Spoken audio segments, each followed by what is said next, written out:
recording. You guys, something probably on your screen saying you're okay with this being recorded. So, couple things. For all of our triathlons, we like to do these Zoom pre-race athlete briefings because for a lot of you, it's your first try and you have a lot of questions. It's just when you haven't done something before and you are signed up for it and it's going to be you out there doing it. There's a lot that goes on in your head. So we like to go through all of that with you so you know what to expect and you can be as prepared as possible.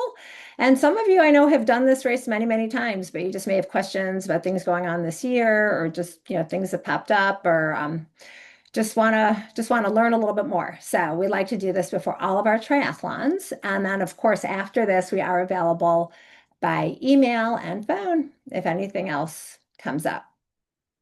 Right now, I'm just give me 1 minute because I need to share my screen and 1 second.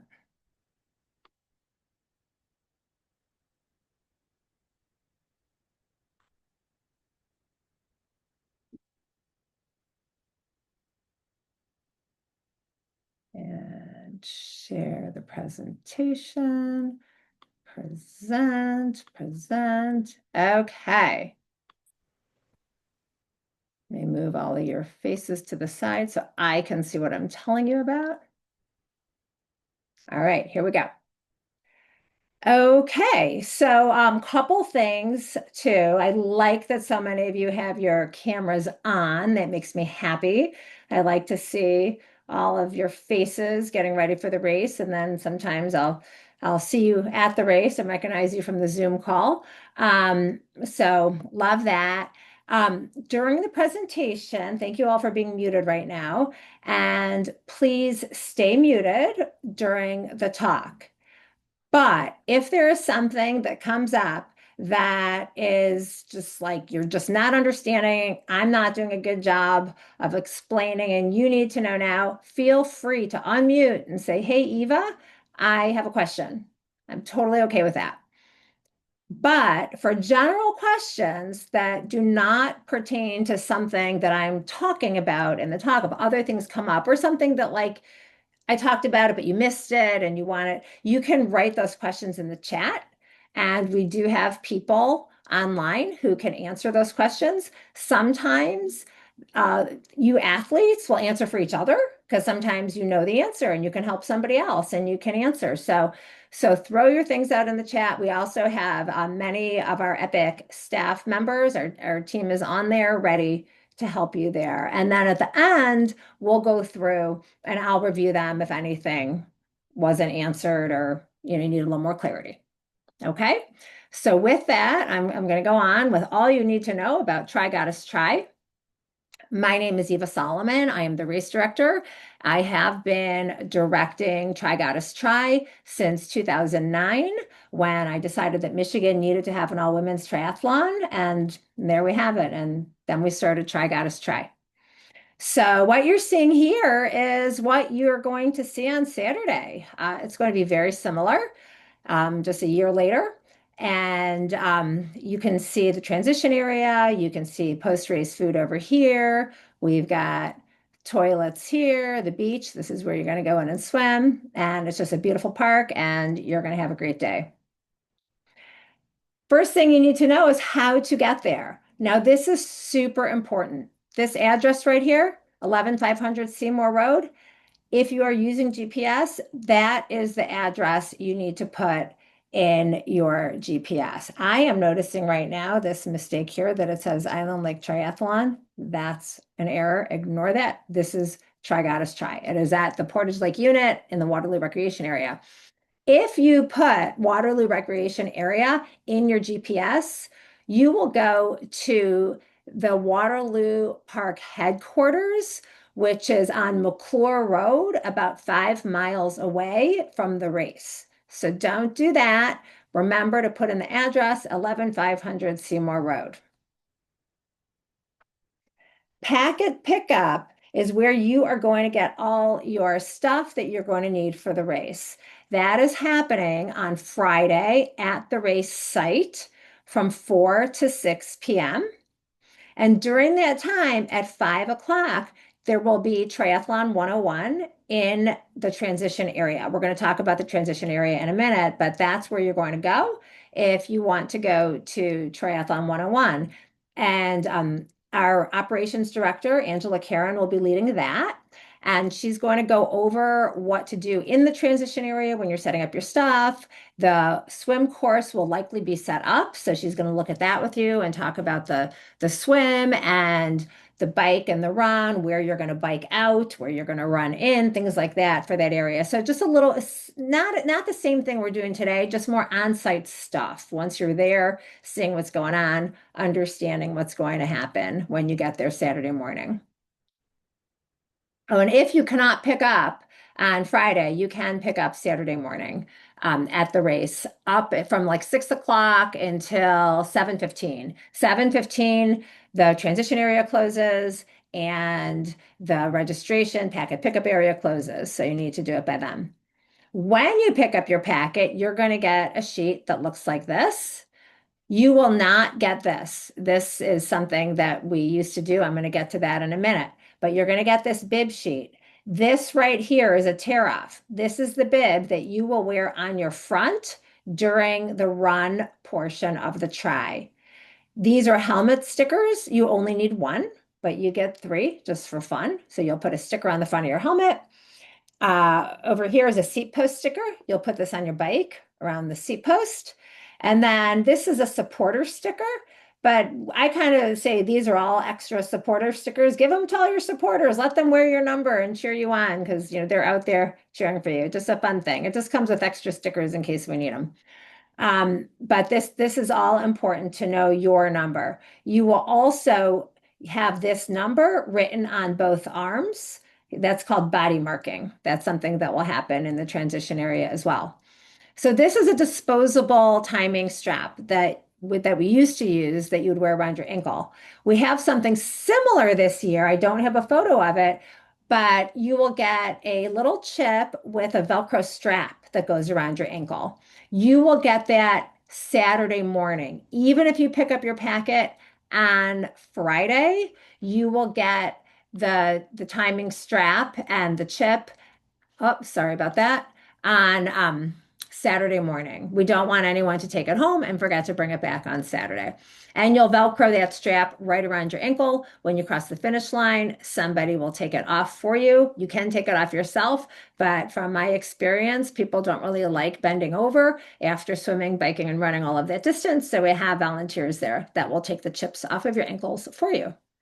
You also will get a swim cap.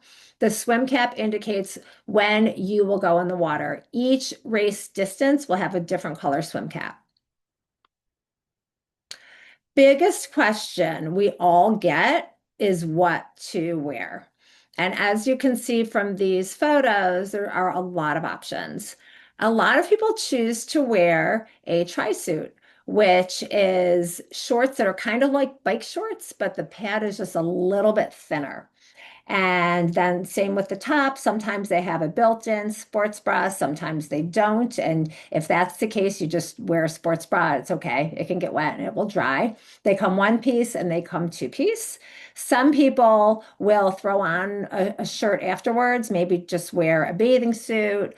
Just lots of options. And you can see here, even, more just different things. People wear what's comfortable. The one thing that I do recommend is not to wear something you have never trained in before. Don't go out and get, you heard me talk about tri-suits. Go get a brand new tri-suit tomorrow. Don't wear it until the race and wear it race morning. I don't recommend that. I would recommend wear something you know is comfortable that you've worn before. Like I said, just a bathing suit. You can pull on bike shorts after um, something that works for you. But there are no changing rooms. Sometimes people ask, where's the changing room? There's no changing rooms. Everything happens in the open air in the transition area. Another big question we get is, what is the water temperature? So if any of you were on the call last Tuesday, I told you the water temperature was, I think, 71 or 72. And I said it's very likely that maybe it'll be 74 at best by race day. Well, that's changed a little bit. So right now, the water temperature is 79.2. It may go down a little bit between now and Saturday. The air temperature is not supposed to get any warmer. We don't know. But then with that, when we talk about water temperature, the thing people want to know is what's that wetsuit rule again? So the wetsuit rule is that if the water temperature is 78 or actually over 78, 78.1 and higher, you may not wear a wetsuit and be scored in the race. If the water temperature is between 78.1 and 83.9, you can wear a wetsuit because maybe you've trained in it, you want to only swim with a wetsuit. But in that range, you are not eligible for awards. You cannot be scored. Over 84, you are not allowed to wear a wetsuit because it's not safe. You could overheat. Anything below 78 and below, you can wear a wetsuit, no problem. So that is something to keep in mind. Right now, the way it's looking, it is possible that wetsuits will not be allowed. What I can tell you is that since this race started in 2009, there has only been 1 year that athletes were not allowed to wear wetsuits. So we'll see what happens. And again, the wetsuit rules right here, all stated what I said, 78 or lower, you may wear a wetsuit.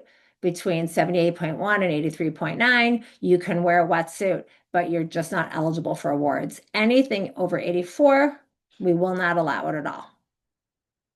One thing I also want to tell everybody, and I'm not sure I have a slide for this, you are allowed to use a safer swimmer, or like some people call them safer swimmers. That's what we call them, the brand name, a tow buoy, a buoy that is inflated that you wear around your waist and it tows behind you. We do allow those. Those are just, for mostly for sighting so people can see you when you're in the water. But also, if you do get tired, it's something you can hold on to and rest for a little bit. It's just a little extra safety. So here's the transition area we've been talking about. The transition area is the hub of the race. This is where you're going to go with your stuff when you get there. You're going to find a spot based on the signs for the bike racks. There'll be signs that will say mini sprint, sprint, Olympic, duathlon, relay, aquabike. So the racks will be labeled. You will find a rack based on what race you're in, and you choose your spot in that area. And there will be people in there helping you with that. When you find your spot, as you can see from how this looks, you will have a very small piece of real estate, just a couple feet. So all these people that say to you, oh, you're doing a triathlon? Here's what you should do. You should bring a little chair to put next to your bike and bring a bucket filled with all of this stuff and water because you're going to want to wash your feet. Don't do that. You don't need it. There's no space for it. You'll end up being unhappy that you did all of that. You just bring what you need, whatever you've trained with. You're going to want a towel, maybe, next to your bike to put your stuff on. You're going to think about where you're going to want to put your helmet, whether it's on your handlebars or on your towel, but just put what you need in that spot. And you will come back here after the swim. You will come back here after the bike. And that's where your things are going to be. Oh, and there's some notes there. So 6 bikes per rack, 3 by 3 feet is the space you're going to have. You may not mount your bike in the transition area. You're going to mount your bike at the mount line, which is outside here. Actually, sorry about that. It's outside here. I did that wrong. Right over, there's going to be a line out there. It says mount your bike out here. And it's also it's a secure area. You will need to show your number when you leave the transition area. The staff and volunteers will make sure that the number that's written on your arms matches the number that is on your bike. We don't want anybody coming in with a Huffy and leaving with a Cervelo. In the transition area, it's athletes only. We do not allow spectators, friends, and family. They stay outside the transition area. The transition area is only for you and your fellow athletes. Talked a little bit about body marking before. When you're in the transition area, there are going to be buckets with lots of big black Sharpie markers. I have one here, just like this. In there, we will have some volunteers helping, but it is totally okay to body mark each other, body mark yourself if you want to, if you're that talented. There's just one way to do it. You write your number on each arm. If you're wearing a long sleeve wetsuit, you will write your number on your hand. And then on the back of your calf, you write your age at the age you will be at the end of this calendar year. That's your triathlon age. So anyone who has a birthday later in the year, your triathlon age is what you are going to be on your next birthday. You'll write that on the back of your calf, and then you'll write what race you're in.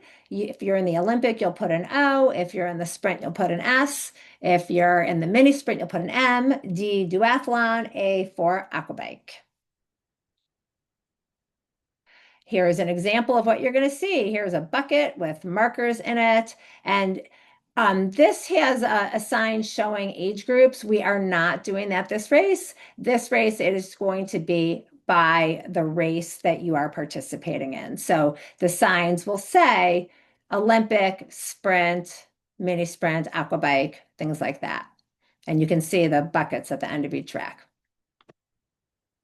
Okay, let's talk a little bit about the swim. You'll be swimming in Big Portage Lake. It's a very nice lake. It's very clean. The bottom of it may be just a little bit mucky when you get in, but not bad once you get past that. You will line up.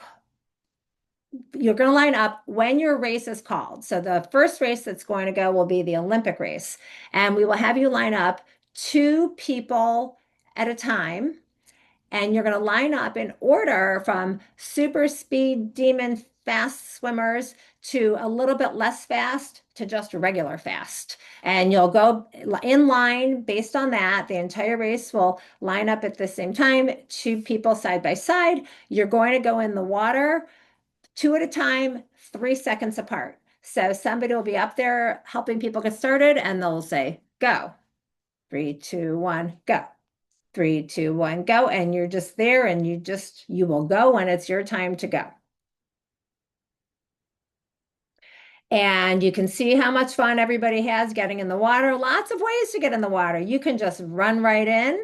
You can just kind of take your time walking in there, or some people just kind of take a running dive, but I think it would have been smart to have goggles on her face. So that's how you're getting in the water. It's a very happy place to be in Big Portage Lake.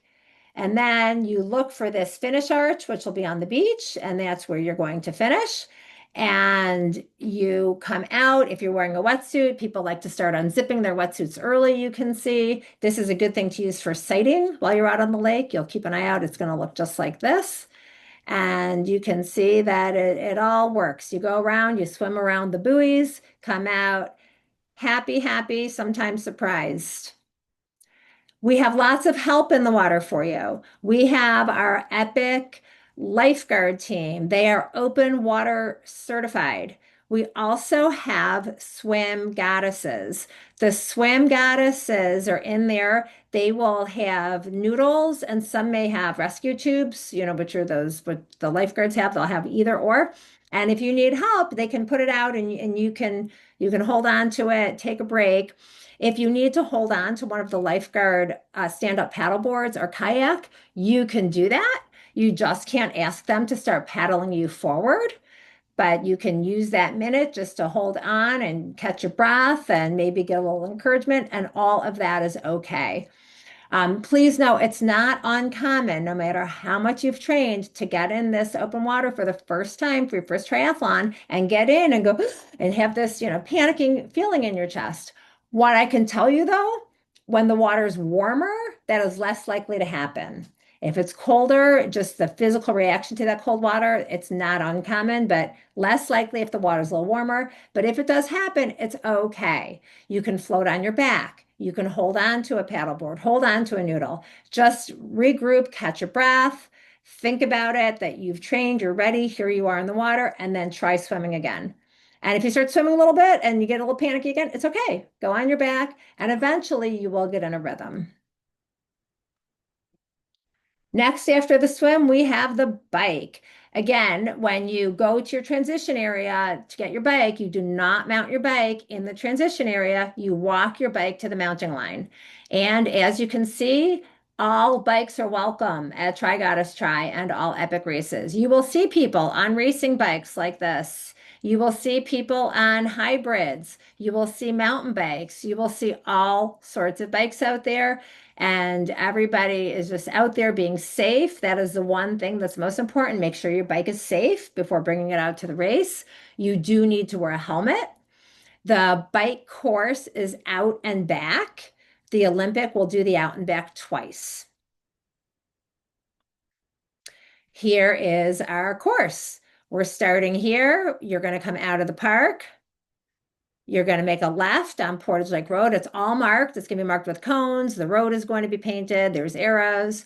You're going to go here, missing a T there, or if something weird happened to that, but you know what I mean here. Sprint and mini sprint are going to turn around here. Olympic turns around here, and Olympic will do it twice. And then there'll be an area to turn around at the front of the park up here. And then after that, you'll go back again to your transition area to get ready for your run. We have bike support that's going to be on site from Aberdeen Bike. They are located in Chelsea. They will be there before the race starts. If you have any last minute needs, please do not wait for the morning and go to them and say you need a bike tune-up. But if something happens and maybe your tire pops on the way over or something seems loose, you can ask them. They can help you with that. I recommend going there before the race and having your bike checked for safety. They are just a great bike shop. Highly, highly recommend Aberdeen Bike. The run. So now you've done the bike, you've put your bike back at your spot on the bike rack, and you are ready to run. You're going to put your bib on the front, just like this, and you're going to follow the signs to head out onto the run course. Your legs are going to feel something like somewhere between like bricks and jello. You won't be sure which, but just get going and they will loosen up. I promise you. Here's an example of the run. Again, you're going to see people running and walking and, just wearing what they have trained in and what's comfortable for them. Here's our map. Here's our transition area. You're going to be heading over here. You're going to be on the road that heads out of the park. There will be an aid station right here with water. And it may have Gatorade, but no promises that this will have Gatorade. If you're in the mini sprint, when you come to this first aid station, that is where you're going to turn and go through a little campground here, and then you're going to catch the trail and come on back. If you are in the full sprint, you're going to pass this. You're going to come out to the road. You're going to be on Seymour Road for a little bit. There's an aid station right here. This one for sure has water and Gatorade. You get on the trail and you come all the way down here on the trail. It's a beautiful trail. And you come to the finish line. If you are in the Olympic, you're going to run 2 loops. You're going to do all this. You're going to pass. You're going to come out. On your first loop, you're going to make a left. And then you're going to turn onto List Road and go out here.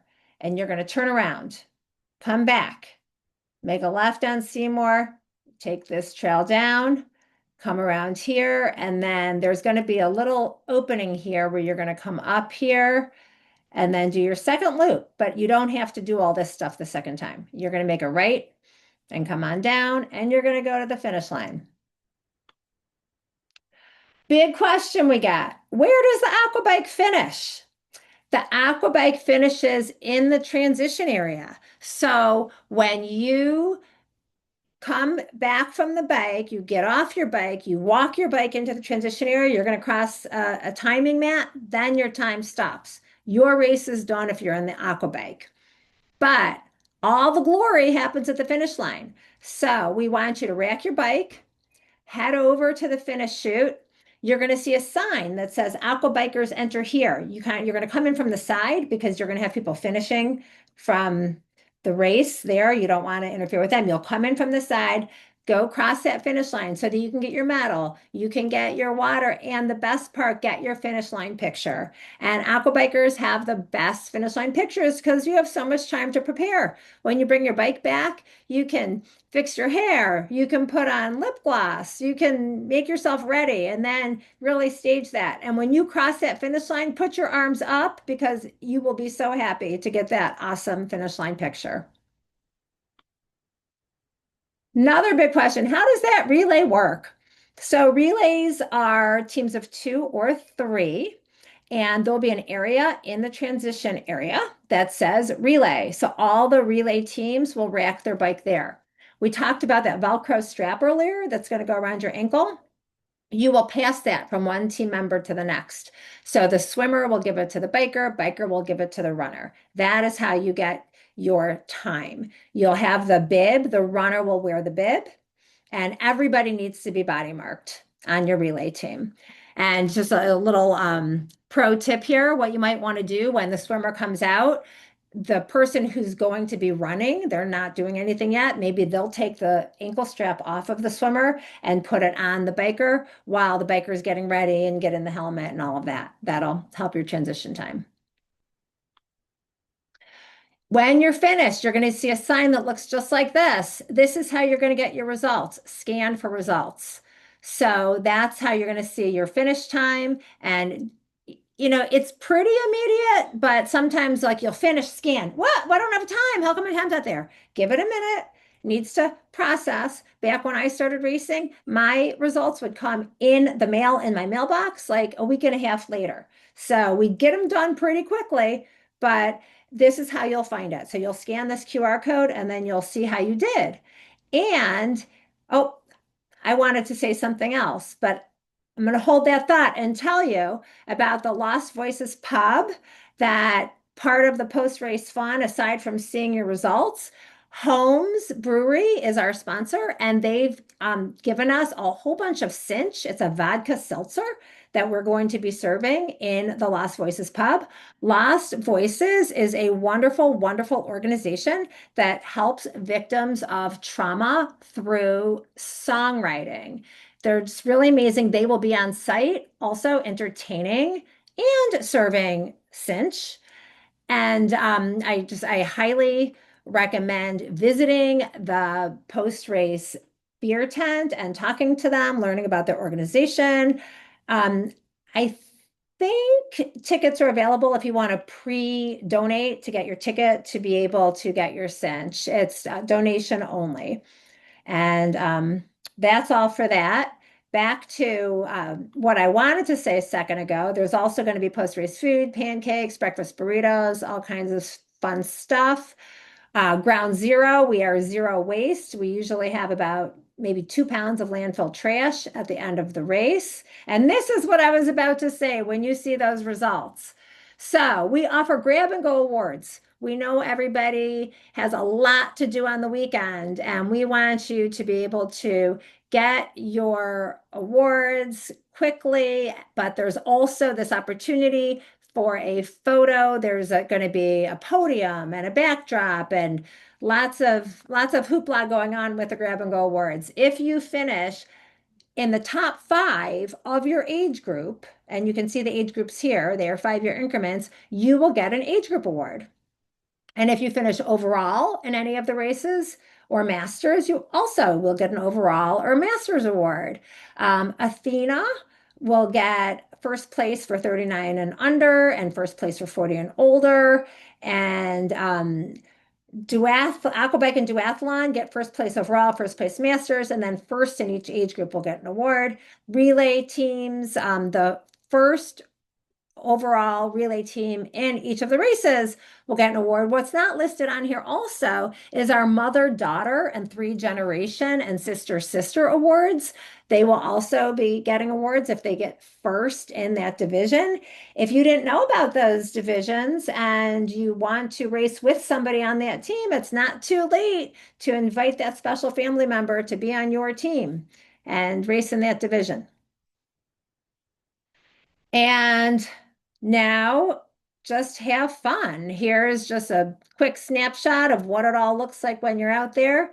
Have a great race. And I am going to stop sharing. And I see there's a lot of chatting going on. And what I want to know from those of you who've been answering the questions, are there any unanswered questions?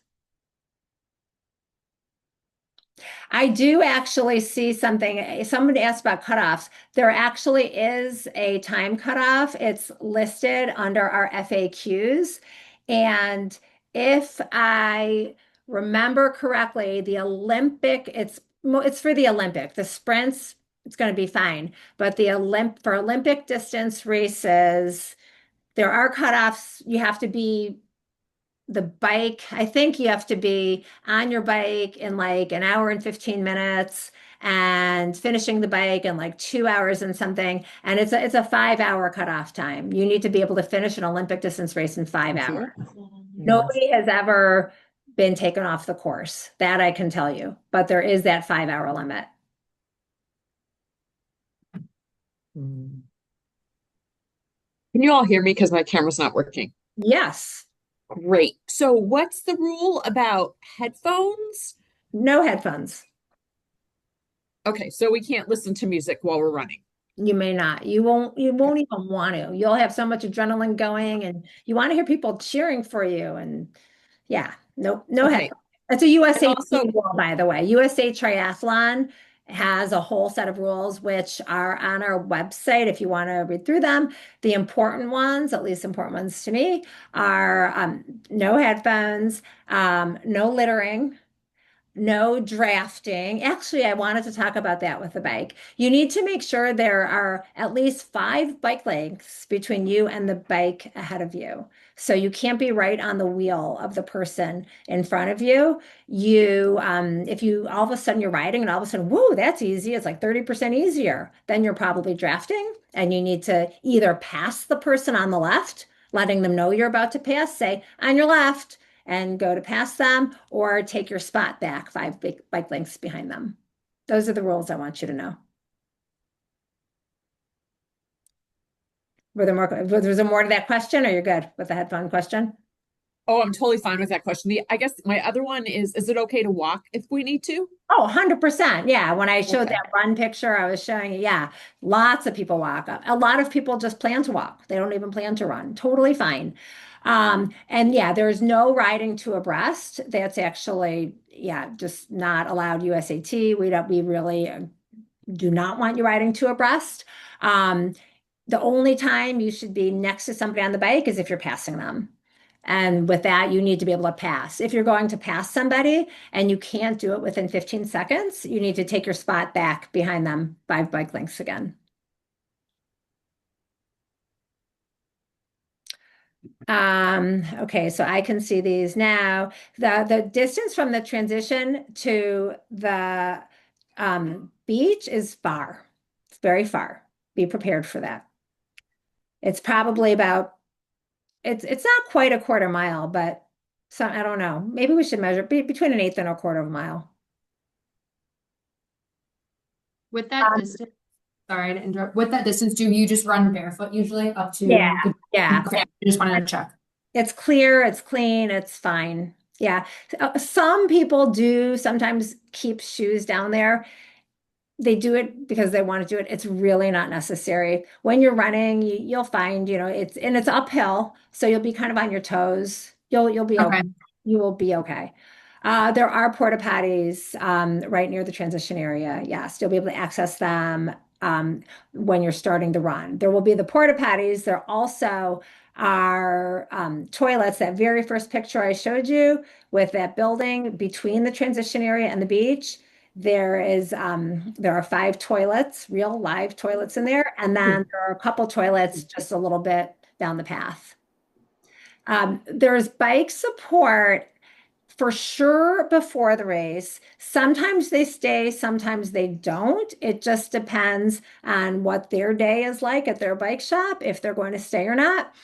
The sport of triathlon is to be self-supporting. If there is a problem with your bike during the race, you are supposed to be able, or not, you have to take care of it yourself. That said, our staff and volunteers will do everything they can to help you, either help you with that problem on your bike, or if, the worst case scenario is pack up your bike and drive you back to the start line. And in that case, we would tell you to go out and at least do the run at that point. Our cheering section can say, yeah, the transition area is a great place for spectators because they see you coming in and out, and it's a fabulous pace, and they can then just go right on over to the finish line and see you finish. If you wear, You can wear smartwatches. Yeah, apps, GPS. Yep, I recommend it. for glasses wearers, is there a place when we come out of the water to grab them, or do we have to leave them at our transition area? Now, there will be a picnic table close to the bike exit, and that's where you can put any like inhalers or glasses, things like that. Anything that you're in. Some of the people like to leave shoes there, but I'm saying the shoe thing because people do it and you might see it. I don't recommend leaving shoes unless there's a reason you need to, but glasses, inhalers, things like that, absolutely. There'll be a picnic table right there. And that's right by the water when you come out. Is that what you're saying? You saw that purple and yellow arch? Yep. That it'll be near there. Okay, perfect. Thank you. Sure.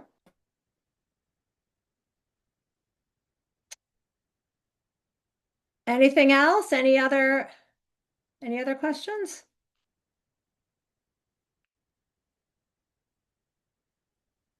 Kind of scrolling. A couple things to tell you because I was out on the trail the other day. When you get on the trail, not the mini sprint, but for the sprint in the Olympic, there's a spot pretty close to the start of the trail. It's pretty steep downhill. So just don't be surprised by that. It's fine. It's not like a cliff or anything, but it's pretty steep. And sometimes people who didn't know about it will comment on it later. So be prepared for that. Otherwise, it's a great looking trail. And it's just lovely. You're gonna love it.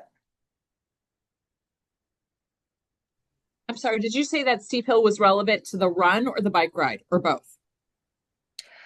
That is on the run on the trail. Thank you. So the run is like the first third of it, maybe is pavement. They're talking about the sprint right now.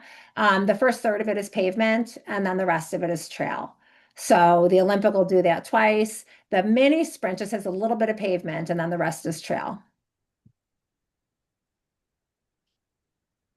Someone's asking, does the run trail have dirt? All of it has dirt. It's all dirt. It's a dirt trail through the woods. It's great. It's very soft on your body. It's forgiving. It's a lovely trail. Cutoff times should be listed in the frequently asked questions. There's an FAQ. I mean, I realize maybe they're not, but I know for all of our other races, it's there. It should be there for this race. If it's not, and if you want to see that cutoff, I mean, I don't know. Hey, Angela, have you checked to see if it's in the FAQs? It is not. Oh. It says some of ours do, and it lists the races that do, and TGT isn't under it. Okay, it should be. But again, I'm not worried because we have never told someone they can't finish Try Goddess Try. But if you're worried about like what we might be worried about, look at the cutoffs for Island Lake Try, and it'll be the same thing. It's the exact same cutoffs. We'll pop it in there for you guys, maybe by the time you check. Maybe someone already has. So, do we have a designated last person? Sometimes we do. I don't know if we're doing that this year or not.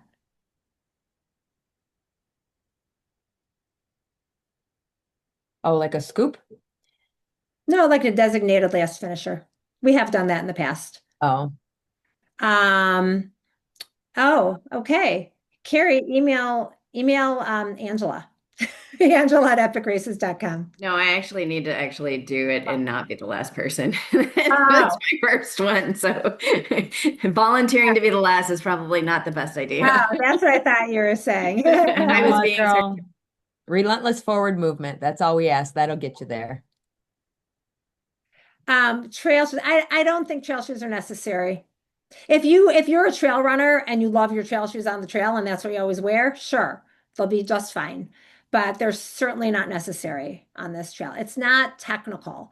There's that one steep portion that, some people may call technical because you will want to slow down. But it's okay. You can carry extra water on your bike if you want to. I don't think you'll need it, but you can as long as if you have a water bottle on your bike, you'll want to do that because there's not an aid station on the bike.